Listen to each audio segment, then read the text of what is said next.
أعوذ بالله من الشيطان الرجيم. بسم الله الرحمن الرحيم. الحمد لله رب العالمين الرحمن الرحيم مالك يوم الدين. إياك نعبد وإياك نستعين. اهدنا الصراط المستقيم صراط الذين أنعمت عليهم غير المغضوب عليهم ولا الضالين.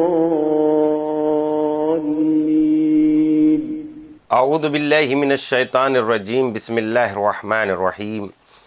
الحمد لأہلہ والصلاة علی اہلہا اما بعد فقط. السلام علیکم ورحمۃ اللہ وبرکاتہ. آؤ کتاب پڑھیں. اس پروگرام میں الحمدللہ ہم آپ کی خدمت میں برزخ کا سفرنامہ پیش کر رہے ہیں، اور وہ بڑے بڑے گناہ جو انسان دنیا میں انجام دے جاتا ہے اور جن کی پرواہ نہیں کرتا، جن کے بے پناہ عذاب ہمیں عالم برزخ میں بھگتنے پڑتے ہیں، اور جو یہ ایک ذرے کے برابر، ایک ذرے کے عذاب کی ایک ذرے کی حیثیت رکھتے ہیں، اور قیامت تک اسی عذاب میں ایسے گناہ انجام دینے والے لوگ اسی عذاب میں مبتلا رہیں گے، اور آخرت قیامت تک آنے تک اور قیامت میں یہ عذاب لاکھوں گنا بڑھ جائے گا. یقینی صورت میں دنیا میں ان تمام چیزوں کو جو ہے جن کو ہمیں زیادہ صاف کرنا ہوتا ہے، ان کو ہم لوہے کے ذریعے، آگ کے ذریعے تپاتے ہیں. جیسے لوہے کو ہمیں بہت مضبوط بنانا ہوتا ہے تو پہلے لوہے کو آگ بننا پڑتا ہے، تب کہیں جا کے لوہا بہت کام کرتا ہے. اسی طریقے سے ان گناہوں کی غلاظتوں کو چھانٹنے کے لیے ہمیں آگ کا سامنا کرنا پڑے گا. یہ تو دنیا کی بھی مثال ہے، آخرت میں بھی اسی طریقے سے. دنیا آخرت سے الگ نہیں ہے. وہی بات، کما تدین و تدان، جیسا کرو گے ویسا پاؤ گے. اس سلسلے میں لہذا ضروری ہے. پیج نمبر ہماری گفتگو 192 پر تمام ہو گئی تھی. آئیے گفتگو کا آغاز وہیں سے کرتے ہیں. غیبت کرنے والوں کا انجام. ان خوفناک جنگل و بیابان میں سفر کرنے کے دوران آگے چل کر ہمیں راستے کے دونوں طرف مختلف قسم کے عجیب و غریب جانور دکھائی دیے. ان میں سے بعض کی شکلیں کتوں، بھیڑیوں، لومڑیوں اور زرد و گہرے نیل رنگ کے بندروں جیسی تھی، جبکہ بعض کی شکل بچھو، بھیڑ، اژدہے اور چوہے کے مانی تھی.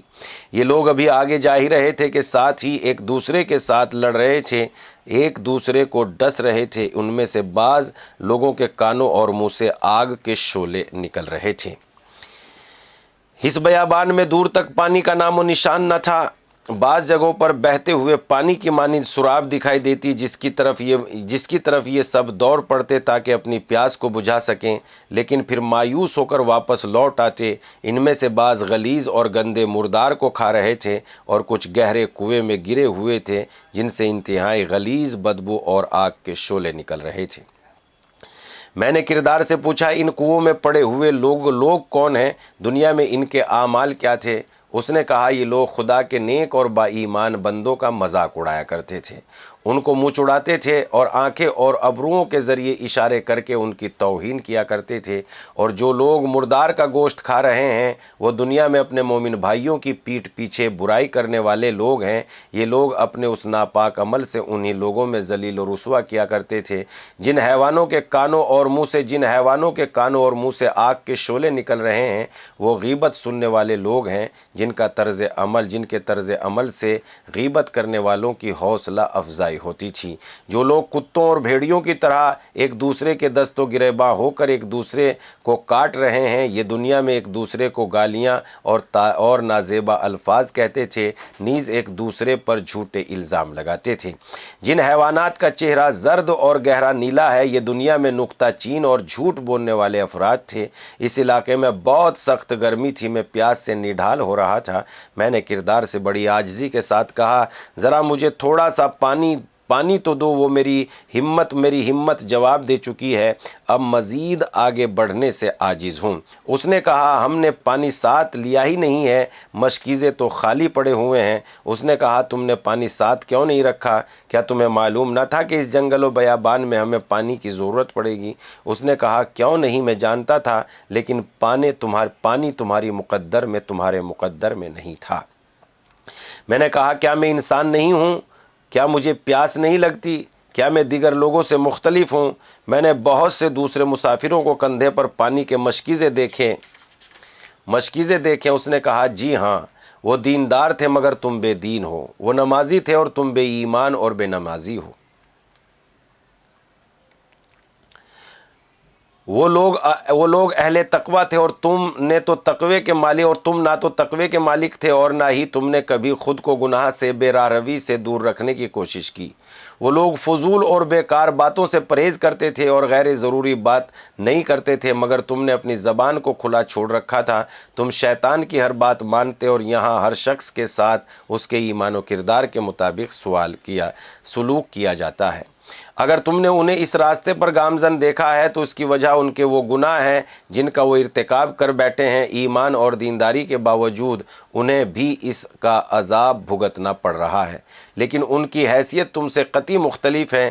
ان لوگوں میں سے اکثر اس راستے کے درمیان ہی سے اپنے گناہوں سے پاک ہو جائیں گے اور انہیں قیامت کے دن کوئی عذاب نہیں دیا جائے گا۔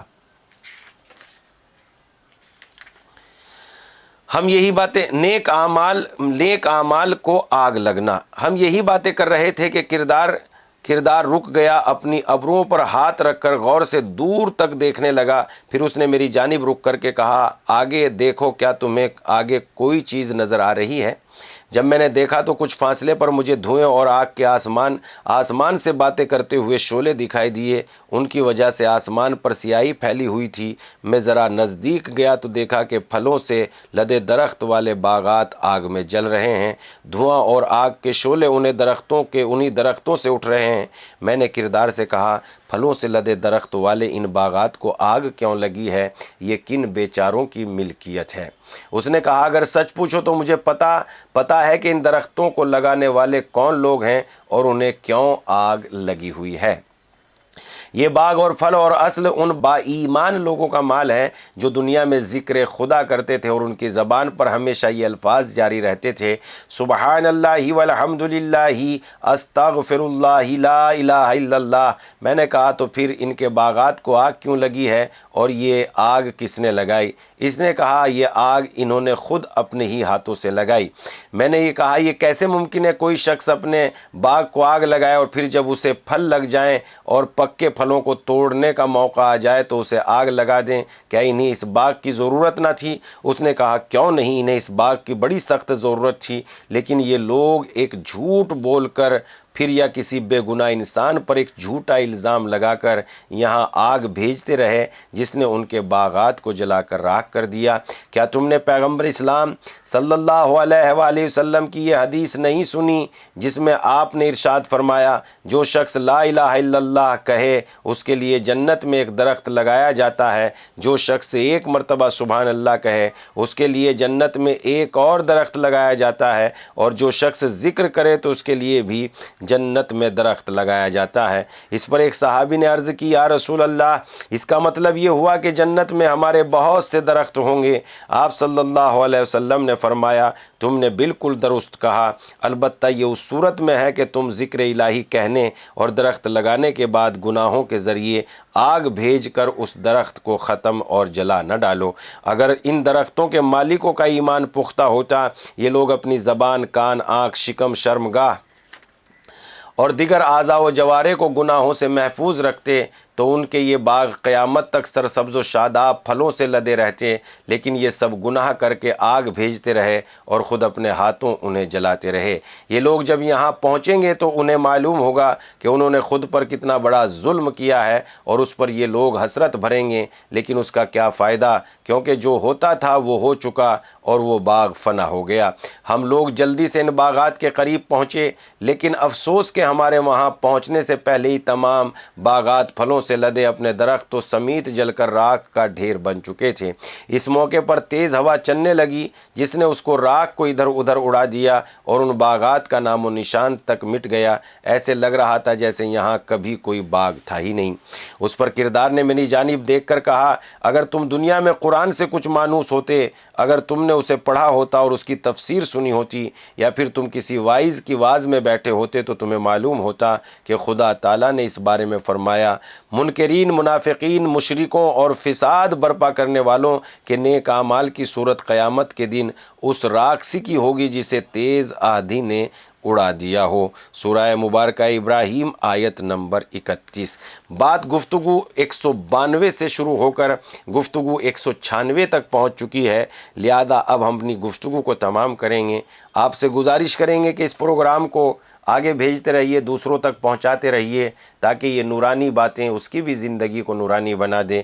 آئیے گفتگو کا سلسلہ یہیں تمام کرتے ہیں، کل آپ کی خدمت میں پیش کریں گے دنیا پر مٹنے والوں کا انجام۔ تب تک کے لیے دیکھتے رہیے اس پروگرام کو، پھر حاضر ہوں گے آپ کی خدمت میں۔ والسلام علیکم ورحمۃ اللہ۔ خدا حافظ۔